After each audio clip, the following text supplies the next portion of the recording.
Hello everybody! When analyzing all the spiritual experiences that people were having, certain laws and principles are becoming recognizable.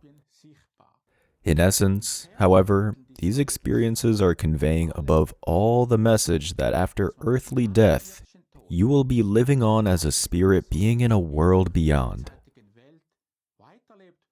and that you will also find your place and a task there inside a community.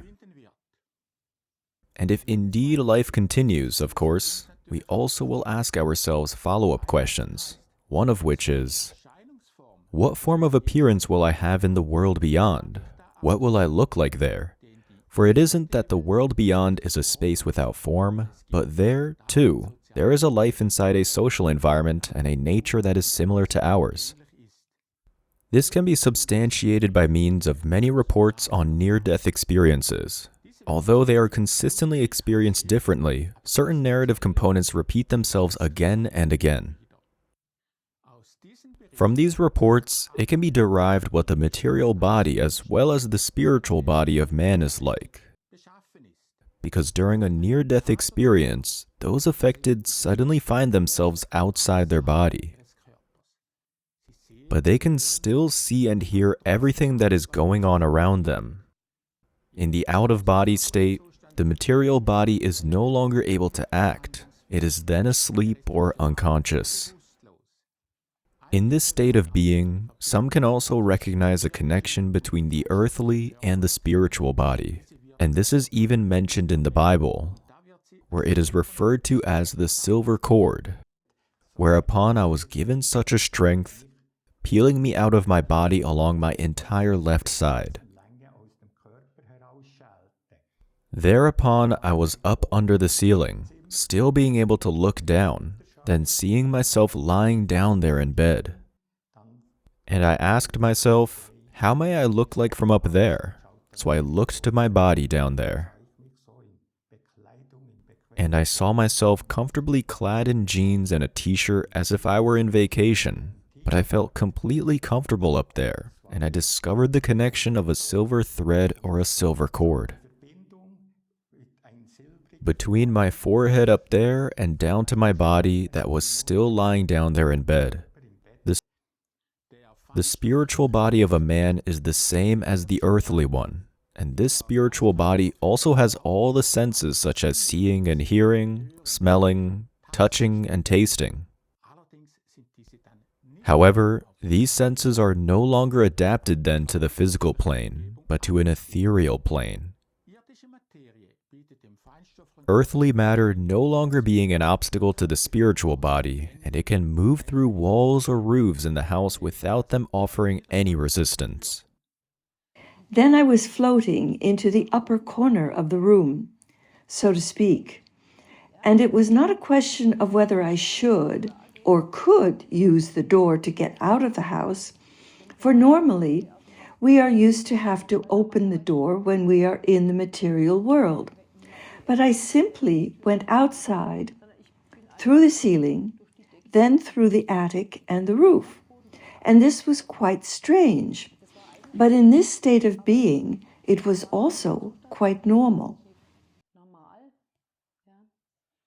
In summary, it can be seen from this that everyone has two shells, an earthly and a spiritual body.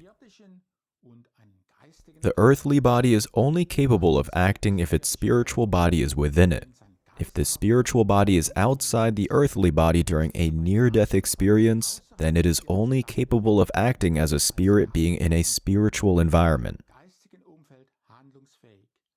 And this spiritual body cannot make itself noticeable to other people. It rather remains connected to the earthly body by the aforementioned silver cord, that obviously is endlessly stretchable. If this connection has been interrupted, earthly death is inevitable. Now the question may arise, where is the actual consciousness anchored? In the out-of-body state, the earthly body is often perceived as something foreign or like a dress set aside. From this, it must be concluded that the actual consciousness of our ego must be anchored in the spiritual body. And this means that thinking and all impulses of acting are deriving from our ego consciousness, and thus from the spirit body. Thus, man is a unity of the material and the spiritual body, but driven by a force that gives him life and the power to act. But where actually is this life force? It is the near-death experiences that also in this case are providing information about this. Furthermore, there is a light inside every human being, and this is approximately here. Now I have held my hand on the microphone. The light is inside the body, exactly underneath my microphone that is outside, here, and that's where the heart actually is. The physical heart, and there exactly is this light and the spark, and this light is of such a beauty that I have never seen on earth. In the center of the spiritual body, there is a kind of light called the God spark, or also referred to as the soul. Life itself and our own personality are anchored in it. And if we take a quick look at the Bible, it says there, God created man in his own image. But God is spirit, and if we were created in his image, our true self must necessarily also be of a spiritual nature, and imperishable, just as it is said that he has set eternity in the hearts of men. This threefold principle of material shell, spiritual body, and soul does not only apply to humans, but also to animals. The spiritual bodies of animals have also been seen in spiritual experiences. Quite obviously, this is a fundamental principle of creation, and we can therefore be sure that all animals will be living on in the world beyond after their earthly death, and there are also examples that testify to this. And then, turning around halfway, I saw Joni standing there. That was 8 days after her death. Yes, she was standing there, looking at me like dogs used to look at someone. It seems to me that she had somewhat sad eyes. Dogs in some way used to have this kind of ingenuous and sad look. And that's how Joni was standing there, but still quite deliberately, not somehow with her tail retracted or something similar, but really as if she wanted to say, "I'm sad that I'm dead, but I'm still with you." Assuming that every being is consisting of all three elements, a material body, a spiritual body, and a light of life, it must be concluded that in principle, all people are equipped to see and hear the spiritual and do so with their spiritual body. In daytime consciousness, spiritual perception is shielded by the earthly body.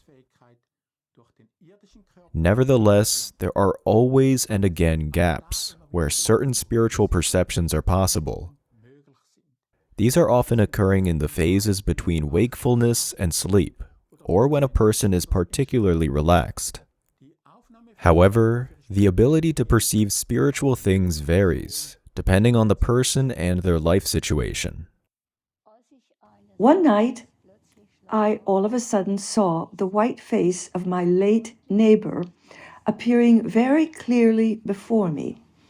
I knew immediately that this was not a dream, but that it was real. He was there with me, and he conveyed something to me, but actually without words. But I understood exactly the meaning of it.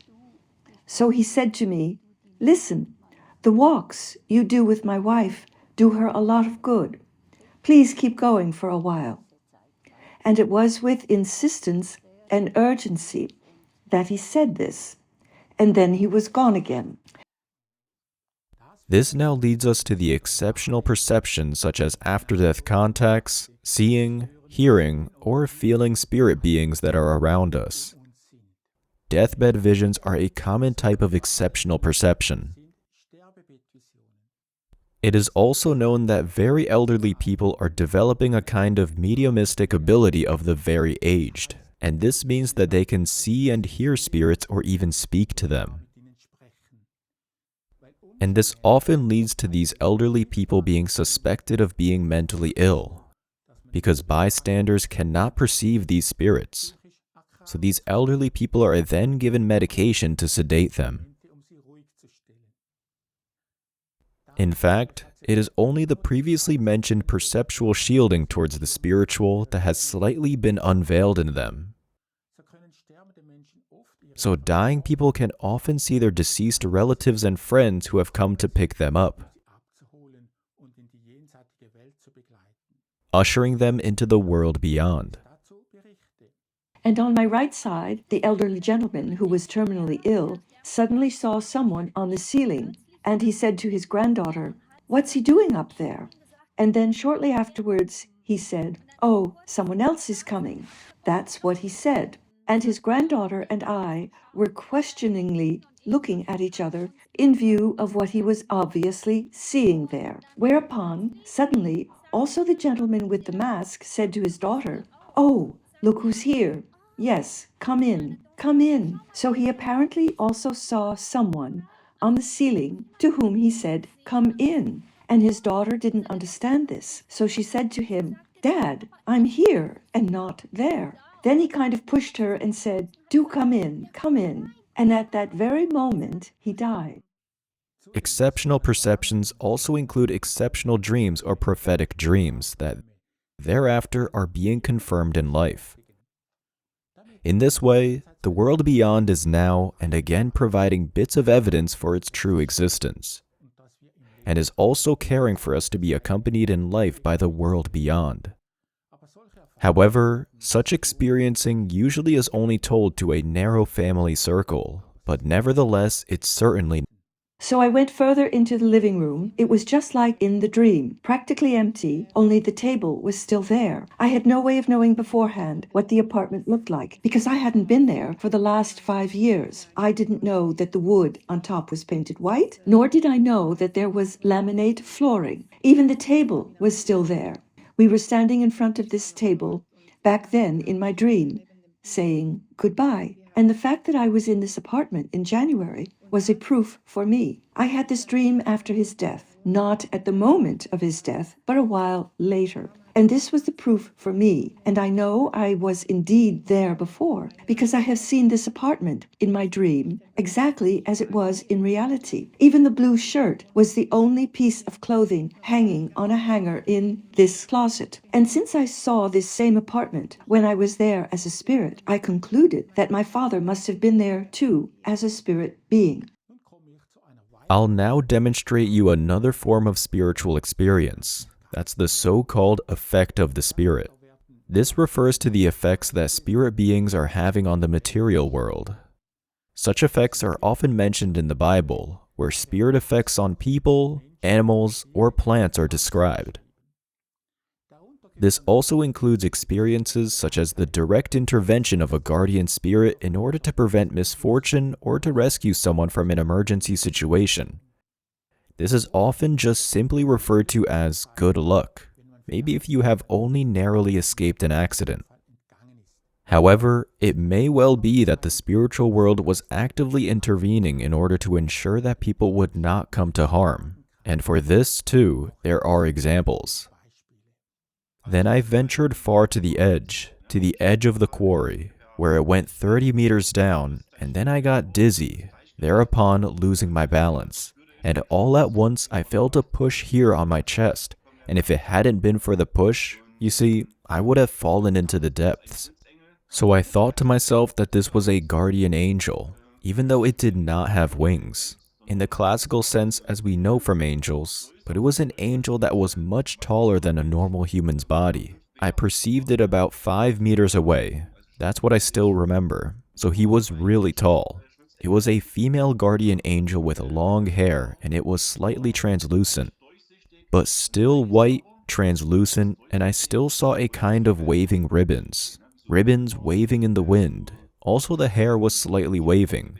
This female guardian angel looked at me angrily, and after that, I never again have seen a guardian angel, and never before either. Another form of spiritual effect are mediumistically transmitted messages. A preliminary remark. There is the frequently occurring preconceived opinion that spirit beings are omniscient, having a solution to all problems. A fact is, however, that a deceased person still has roughly the same level of knowledge and the same views after their transition as they did during their lifetime. Many of them remain in the human environment, even though they have been offered a place to live and develop in the world beyond. If, after a certain time, these earthbound spirits understand how they can make themselves known to people with mediumistic abilities, they often give themselves high names in order to gain more credibility. Such activity is tolerated, and it is people's responsibility to scrutinize such communications. But this does in no way mean that the principle of mediumistic communication as a whole should be rejected due to wrong messages. Therefore, in our world, the following applies. You first have to get to the right people in order to receive qualified answers reflecting the truth. And if we let competent spirit beings have their say, they can provide us with valuable information that enables us to gain important insights.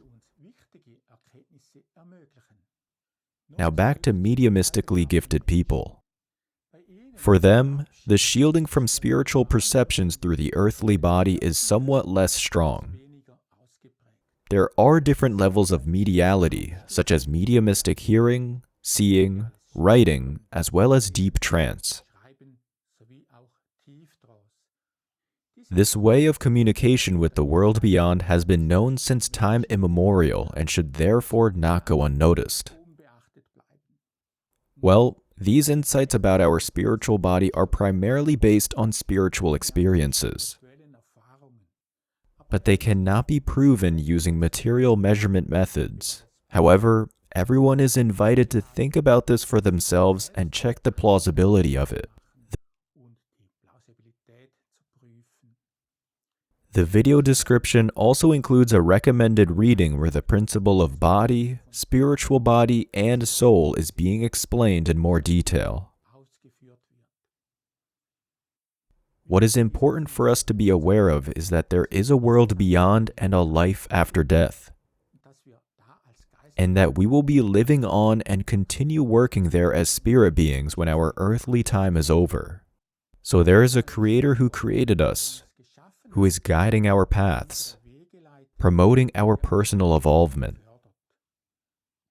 He has also given us a place to live in the earthly world, and so He also has a place for us to live in the world beyond. With free will, however, He has also given us personal responsibility. So it should be a goal to live life here in such a way that in the world beyond, we do not have to spend too much effort to make amends for our past mistakes. But we can have the confidence that our paths will be guided in a way that one day we can find the happiness we once had lost.